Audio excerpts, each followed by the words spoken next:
Soquinho, tesourinha voadora. Digita C. Agora tira dinheiro. Tem? O quê? Tirar dinheiro. Tem não. Vamos lá, minha gente, mais um papinho de gente grande aqui no Café com Pace. O meu café não chegou, né? Eu tô só esperando. O teu já chegou, não O foi? meu chegou, tá aqui uma delícia. Inclusive, Tá. vim aqui conhecer o Fazendo Doce, que é um café de primeira. É porque você não sabe o doce.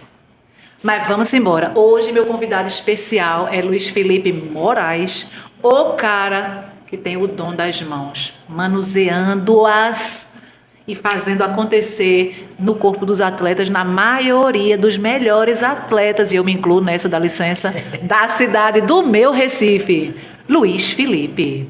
Obrigado, Suara. É Bom isso. dia, boa tarde, boa noite para você que acompanha aí o Café com Suara. Com Pace. Com Pace. É lógico, meu Café filho. com Pace, é. É, mas é com É Suara. porque para pegar você é difícil, né, Suara? Não faça não, tem que ser no Pace.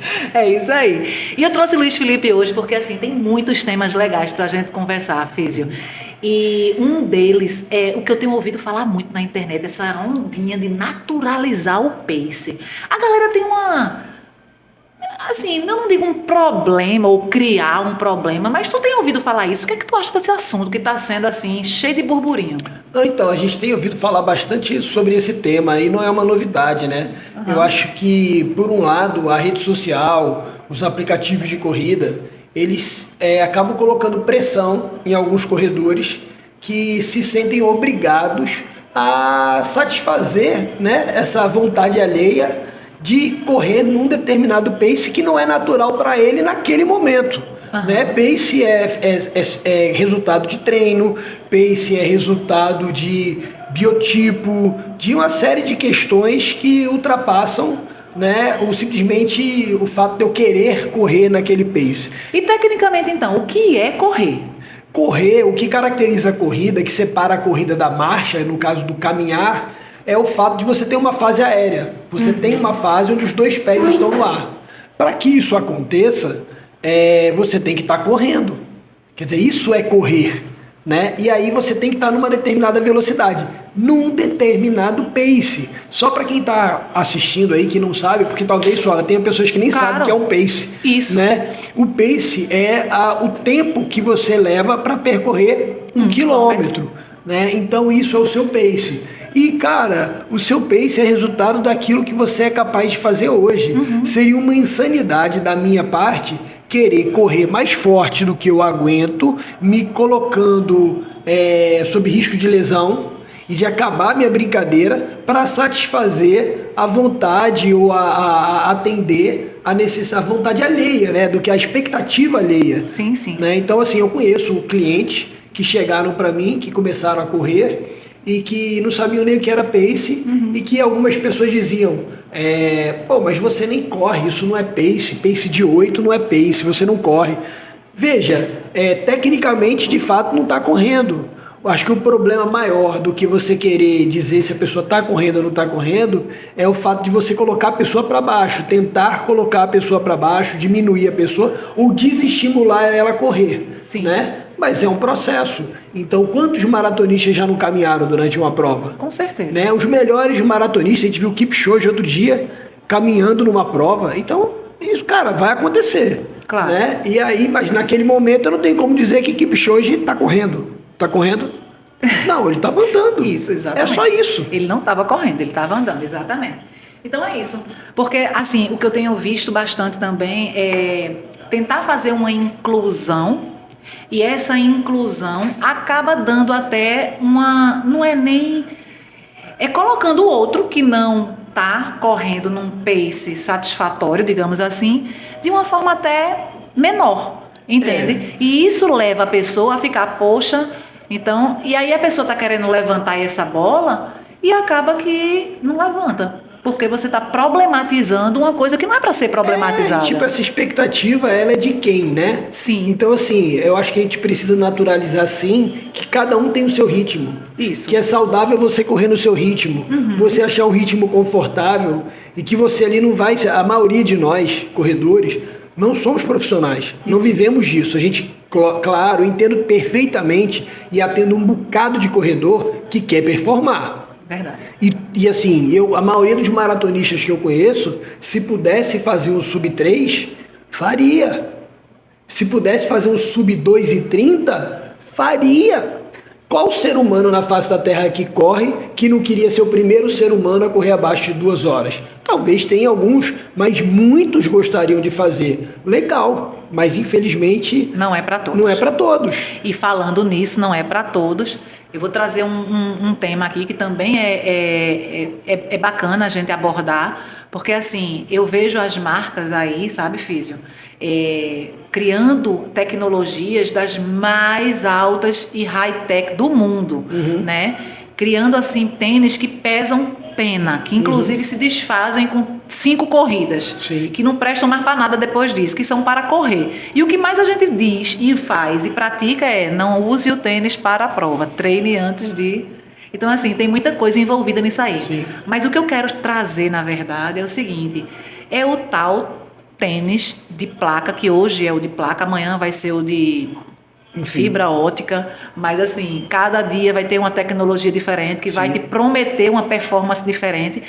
E a gente traduzir aqui para a galera o que o tênis de placa é e para que ele serve. Porque assim, tem muita gente que usa que não sabe nem o que está usando, que usa porque achou bonito, e tudo bem. Mas o que é o tênis de placa, né? Para que serve esse tênis de placa? O que é que ele atende? Quem é a pessoa que vai usar efetivamente, para quem ele é feito, né? Então, o tênis ele tem uma função. Todo tênis tem uma função. Então, se você se interessar um pouco e pesquisar um pouco, você vai ver que existem dentro da mesma marca de tênis com propósitos diferentes. Então, no caso do tênis de placa, inicialmente ele foi feito para performance, né? O primeiro tênis de placa comercial foi da linha Next, da Nike, que era justamente isso. A Nike fez uma pesquisa e descobriu que usando aqueles tênis de placa, o corredor podia melhorar até 3%, 4% da sua performance, né? E óbvio que isso é muito legal para quando você está no alto rendimento, né? Mas do mesmo jeito que quando você quer fazer uma mudança, você geralmente contrata um caminhão, né? E não uma moto, né? Porque o caminhão tem uma função, carregar peso. O tênis, idem. Agora, se você gosta muito de caminhão e quer comprar um caminhão e andar todo dia com o seu caminhão, ir para o trabalho com o seu caminhão, legal. Tudo você bem. Só vai ter que ter vaga para o caminhão, você vai ter que pagar o IPVA de um caminhão e tudo relacionado a um caminhão. E a carteira de motorista. Carteira de caminhão, trocar o pneu do caminhão, entendeu? Então, assim, fazendo uma analogia, tipo, qualquer pessoa pode correr com tênis de placa, né? Qualquer um pode. Agora, a função do tênis é melhorar a performance.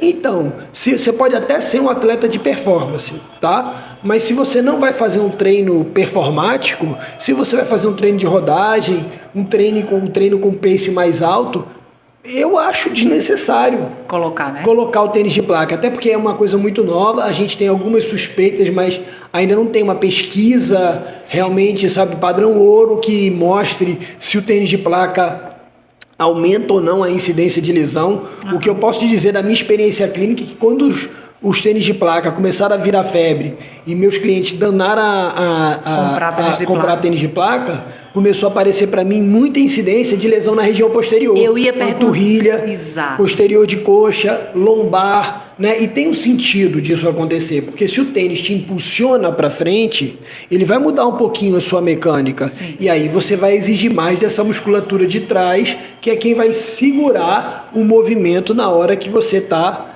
aterrissando. Perfeito.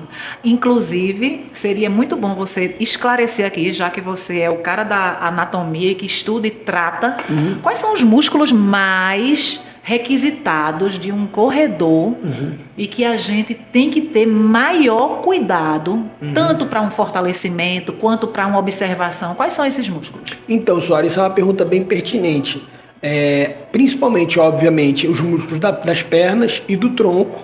Mas assim, hoje a gente sabe, existem pesquisas que apontam que o desequilíbrio muscular, ele é tão lesivo quanto vamos dizer assim, uma fraqueza muscular. Como assim, Felipe?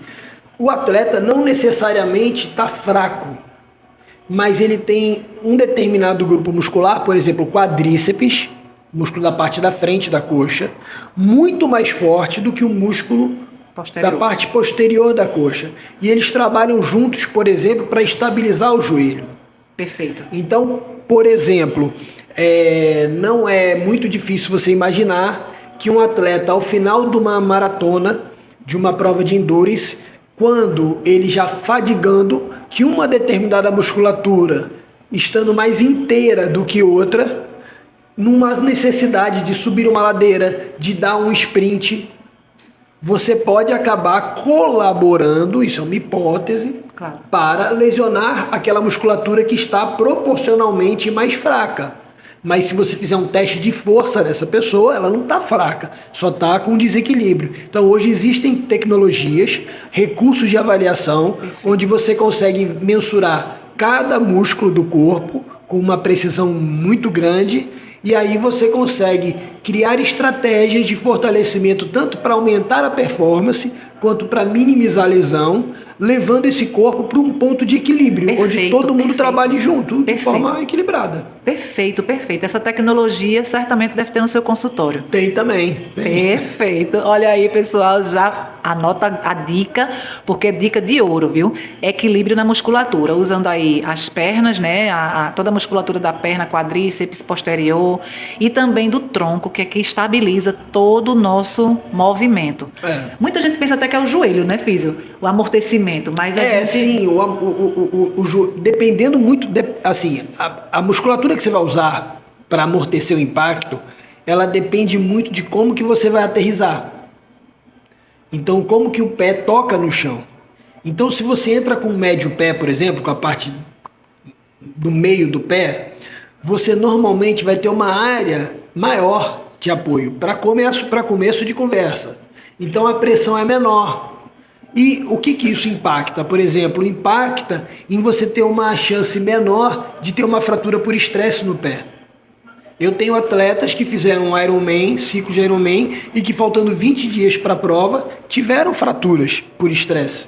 Quer dizer, a fratura se manifestou, né? Ela é fruto de todo o treinamento. Uhum. E aí, é claro que a forma como o atleta pisava, o tipo de tênis que ele estava usando, também pode ter colaborado para isso. Então, isso é a primeira coisa. E quando você entra com médio pé, ao invés de entrar com retropé, com a parte de trás do pé, aí você já começa a acionar, por exemplo, a panturrilha. Uhum. Quando você entra de retropé, ainda que você não adiante muito a passada, ou seja, que o joelho não esteja totalmente esticado, porque quando isso acontece, o impacto nas articulações é muito maior. E aí as articulações vão sofrer tornozelo, joelho, quadril e até a lombar. Uhum. Quando você entra de médio pé, normalmente inclinando o tronco mais para frente, atrasando um pouco, né, o ponto de contato, deixando mais ou menos equilibrado com o ponto onde o seu centro de gravidade ele está projetado, né? Você consegue usar melhor o quadríceps como amortecedor, usar a panturrilha como uma amortecedora e o glúteo também, né? E aí você poupa suas articulações e mais, Suara, você corre mais rápido. Com certeza. Então, muitos atletas... Você poupa energia também, né? Poupa energia, justamente. Você poupa energia e você torna aquilo mais eficiente. Sim. Isso aqui é muito legal. Uhum. Assim, quando você pensa em minimizar a lesão, você muitas vezes, nessa busca de minimizar lesões, acaba tornando o atleta mais rápido. E às vezes, por essa necessidade social...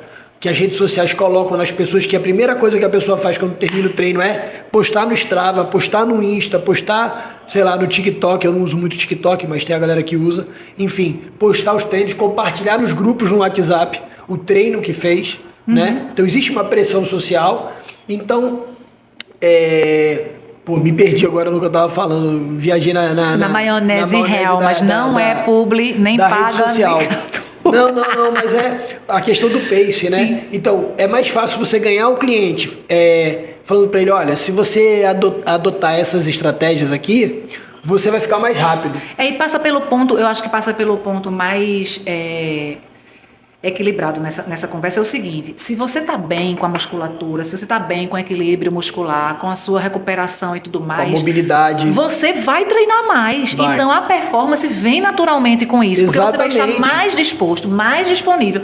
E aí é onde está o pulo do gato, que eu considero que eu já venho fazendo há 2 anos e que, assim, tem dado super resultado, pelo menos para mim tem dado. Eu sou muito regrada, mas eu também tenho um acompanhamento, meu fisioterapeuta também, e ele faz o tratamento preventivo, o que traz para mim um benefício gigante. Então, muitas vezes eu percebo que as pessoas vão lá só para tratar uma lesão e querem fazer milagre e ainda colocam o físico assim, não o físico, eu estou dizendo, o profissional como sendo o responsável por não ter curado. E a pessoa não se apercebe que isso é uma construção durante. Porque no caso da corrida, diferente de esportes de contato, a lesão ela vem por movimentos repetitivos. Exato. Na grande absoluta maioria dos casos. Não é à toa que a canelite e a fratura por estresse são dúvida, exemplos o joelho do corredor, a lesão do joelho do corredor, né? Enfim, tantas outras lesões que a gente tem, pata de ganso, que é mais comum que a gente vê no dia a dia ali do corredor. Sim.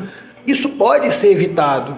E é o que eu digo, você vai fazendo um trabalho bem feito, você aumenta a performance, porque você vai se tornar mais eficiente, e você vai minimizar a lesão. O que não dá, Suara, é para você fazer a mesma coisa esperando um resultado diferente. O nome disso é insanidade, né?